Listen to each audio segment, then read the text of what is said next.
बिहार में जिस तरीके से पिछड़ा, अति पिछड़ा, दलित, पिछड़ा, वंचित तमाम जो राजनीति चल रही है, उसमें हर वो तबका इस बहती गंगा में हाथ धो लेना चाहता है जो पिछड़ों की राजनीति कर रहा है, अति पिछड़ों की राजनीति कर रहा है, दलित की राजनीति कर रहा है, वंचितों की राजनीति कर रहा है, ओबीसी की राजनीति कर रहा है। तो ये राजनीति करने वाले जो तमाम राजनीतिक दल हैं वो चाहते हैं कि इस बहती गंगा में हाथ धो लें, और अगर 2-4 सीटें भी आ जाए तो उसका बहुत ज़्यादा प्रभाव पड़ने वाला है बिहार की राजनीति में। हो सकता है कि अगर सीटों की संख्या कुछ ज़्यादा बढ़ जाए तो आपसी खींचतान के बीच में वो किंग मेकर के भूमिका में आ जाए। इसी सोच के साथ में जो तमाम जो छोटे छोटे दल हैं, या फिर कह लें कि जो खुद को राष्ट्रीय दल होने का दावा करती हैं, जो मायावती की पार्टी है, तो जो बहुजन समाजवादी पार्टी है, जो बीएसपी है,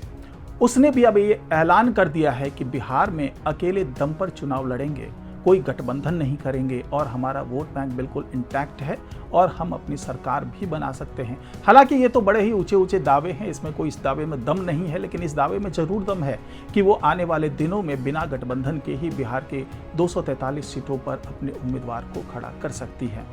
तो अक्सर ये इस तरह के आरोप लगते रहे हैं मायावती पर कि वो सीटों की सौदेबाजी करती है और यही एकमात्र उद्देश्य होता है जिसके कारण वो चुनाव में उतर जाती हैं अपने उम्मीदवारों को लेकर के। दूसरा आरोप ये भी लगता है कि वो बीजेपी के लिए बी पार्टी के तौर पर काम करती है। तीसरा आरोप ये लगता है कि वो चुनाव के बाद के बदलते समीकरण को लेकर के कुछ मोल भाव करने के मूड में होती है। चौथा आरोप ये लगता है कि वो वोट कटवा पार्टी के तौर पर बिहार जैसे राज्य में अपने उम्मीदवार को खड़ा करती है। तो आखिरकार इन तमाम आरोपों के पीछे की सच्चाई क्या है? क्योंकि बिहार की राजनीति में जिस तरीके से ये तमाम छोटे छोटे दल, क्योंकि अगर बीएसपी की बात कर लें तो उत्तर प्रदेश में भले ही वो बड़े दल की भूमिका में हो, लेकिन यहाँ पर उसे छोटा दल ही कहा जाएगा। और इसके अलावा जो जन स्वराज पार्टी की बात कर लें या फिर बात कर लें एलजेपी की, तो एलजेपी तो एनडीए का हिस्सा है, तो वो एक गठबंधन का हिस्सा है। लेकिन अगर हम खुले तौर पर देखें तो जो 2-3 पार्टी है, चाहे बीएसपी की बात कर लें, चाहे हम जन स्वराज पार्टी की बात कर लें जिसकी अगुवाई प्रशांत किशोर कर रहे हैं, चाहे हम बात कर लें एआईएमआईएम की, तो ये पार्टी ऐसी हैं जिनका अपना एक जनाधार बन चुका है और उस जनाधार का जो उपयोग होता है, उनके उम्मीदवारों के फेवर में जो उपयोग होता है, उससे बहुत कुछ जो बिहार की राजनीति है उसमें बदलाव के संकेत मिल सकते हैं। तो किस तरीके का ये बदलाव होगा,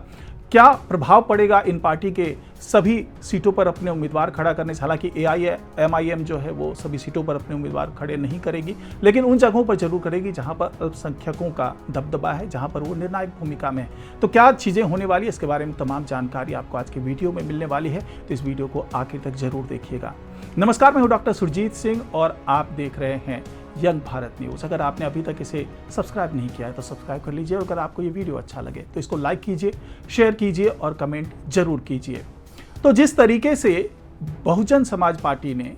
अपने उम्मीदवारों को हर सीट पर उतारने का फैसला कर लिया है बिहार में, उससे ये बात तो बिल्कुल सामने दिखती है कि वो एक वोट कटुआ पार्टी की भूमिका में तो रहेंगी ही, साथ ही वो उन तमाम सीटों पर अपने प्रभाव का इस्तेमाल करेंगी जहां पर दलित, पिछड़ा, अति पिछड़ा वहां पर जो वोट मौजूद हैं। क्योंकि कई वोटर ऐसे हैं जो परंपरागत रूप से मायावती से जुड़े हुए हैं,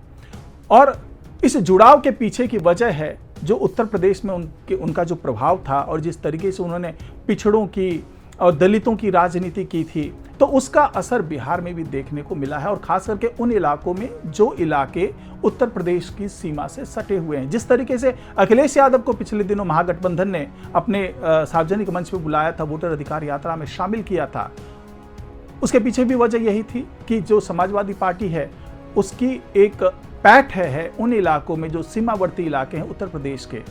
तो उसी तरीके से मायावती की भी पैठ है कुछ इलाकों में जो उत्तर प्रदेश से लगे हुए हैं, जो सीमावर्ती इलाके हैं। इसके अलावा उन इलाकों में भी उनकी अच्छी पकड़ है जहां पर दलित एक बड़ा वर्ग है, जहां पर अति पिछड़ा बड़ा वर्ग है। तो क्या यहां पर हर सीट पर वो उम्मीदवार खड़े करेंगी मायावती जिस तरीके से उन्होंने घोषणा की है, या फिर अपने उम्मीदवार को कुछ चुनिंदा जगहों पर खड़ा करेगी जहां पर वो कुछ बार्गेन कर सके, चाहे वो महागठबंधन के साथ बार्गेन करे, चाहे वो एनडीए के साथ बार्गेन करे, यानी कि एक तरीके से धमकी दे पाने की स्थिति में आ जाए कि अगर आपने हो सकता है वो सौदेबाजी हो सकती हो, या हो सकता है कि सरकार बनने के बाद कुछ फेवर करने की बात हो। तो अगर उस तरह के फेवर ना मिले तो मैं यहाँ से इस सीट से अपने उम्मीदवार को खड़ा कर दूंगी। इससे हो सकता है मेरा उम्मीदवार ना जीते, लेकिन आपके उम्मीदवार को बहुत ज़्यादा डेंट पहुंचा सकता है। इस तरह की बार्गेनिंग महागठबंधन के साथ भी हो सकती है और इस तरह की बार्गेनिंग एनडीए के साथ भी हो सकती है, क्योंकि एनडीए का भी एक बड़ा तबका जो वोटों का जो तबका, जो एक बड़ा वोट बैंक है, वो दलितों का, अति पिछड़ों का ये एक बड़ा वोट बैंक है। क्योंकि अगर हम महागठबंधन की बात करें तो उनका ज़्यादा जो दारोमदार है वो MY फैक्टर पर टिका हुआ है, क्योंकि आरजेडी वहां पर प्रमुख भूमिका में है। कांग्रेस की बात करें तो उसका जो बड़ा वोट बैंक है वो सवर्णों का बड़ा वोट बैंक है, दलितों का बड़ा वोट बैंक है। लेकिन पिछले करीब 35 साल से उनका ये जो वोट बैंक है वो खिसकता हुआ नजर आया है, यानी उनका जनाधार बिखरता हुआ नजर आया है। तो ऐसी स्थिति में अगर मायावती अपने उम्मीदवारों को खड़ा कर देती है उन जगहों पर जहां पर 5-7 हजार जो दलित या अति पिछड़ा वोट है उसको वो काट देती है, तो हो सकता है कि वो किसी उम्मीदवार के जीत या हार की दिशा तय कर दे। तो ये एक बड़ा फैक्टर है जिसके कारण मायावती के बिना गठबंधन से इस चुनाव में उतरने के कारण सभी दल डरे हुए हैं। उनको लगता है कि कुछ हो ना हो, लेकिन ये वोट कटवा की तरह से वो काम जरूर कर सकते हैं। इसके अलावा जो जनसुराज पार्टी है, जो प्रशांत किशोर की पार्टी है, वो भी चाहे अल्पसंख्यक की बात कर लें, चाहे दलितों की बात कर लें, या विकास की सोच रखने वाले लोगों की बात कर लें, तो उसमें इस पार्टी ने कम समय में अच्छी एक पैठ बना ली है। जो बिहार बदलाव यात्रा के माध्यम से प्रशांत किशोर ने जो बिहार में तमाम जगहों पर जाकर के यात्राएं की है, तमाम जगहों पर जाकर के जनसभाएं की है, उसके माध्यम से एक बड़ा जनाधार बनाने में प्रशांत किशोर भी सफल रहे हैं। हालांकि ओपिनियन पोल में बहुत ज़्यादा करिश्मा करते हुए वो नहीं दिखे हैं, उनको 2 से 3 सीट मिलने का अनुमान जताया जा रहा है। लेकिन ये तो तय है कि अगर उनके उम्मीदवार सभी सीटों से चुनाव लड़ते हैं, जैसे कि वो घोषणा कर चुके हैं, तो वो भी एक वोट कटवा पार्टी के तौर पर नजर आ सकते हैं, यानी कि वो एक बड़े जनाधार को प्रभावित कर सकते हैं। और चूंकि ये पहली बार बिल्कुल ही नई पार्टी है, तो हो सकता है कि बहुत से लोगों को ये उम्मीद हो कि इस पार्टी को वोट दे करके हम अपने भविष्य को बदल सकते हैं, बिहार की राजनीति को एक नई दिशा दे सकते हैं। तो जो पहली बार वाले वोटर हैं, या फिर यूं कह लें कि जो एक अल्पसंख्यक वाले वोटर हैं, जो दलित वाले वोटर हैं, जो पिछड़ा वाले वोटर हैं, वो भी इनके पाले में ज़्यादा से ज़्यादा आए। क्योंकि इससे पहले प्रशांत किशोर ने वो फार्मूला भी दिया था कि अगर 40% हिंदू और 20% मुसलमान एक साथ हो जाएं, तो जिस भी दल के पीछे वो खड़े हो जाएंगे तो वो दल सत्ता तक पहुंचने में कामयाब हो सकता है। तो इस रणनीति के साथ जिस तरीके से प्रशांत किशोर अपने दम खम बल का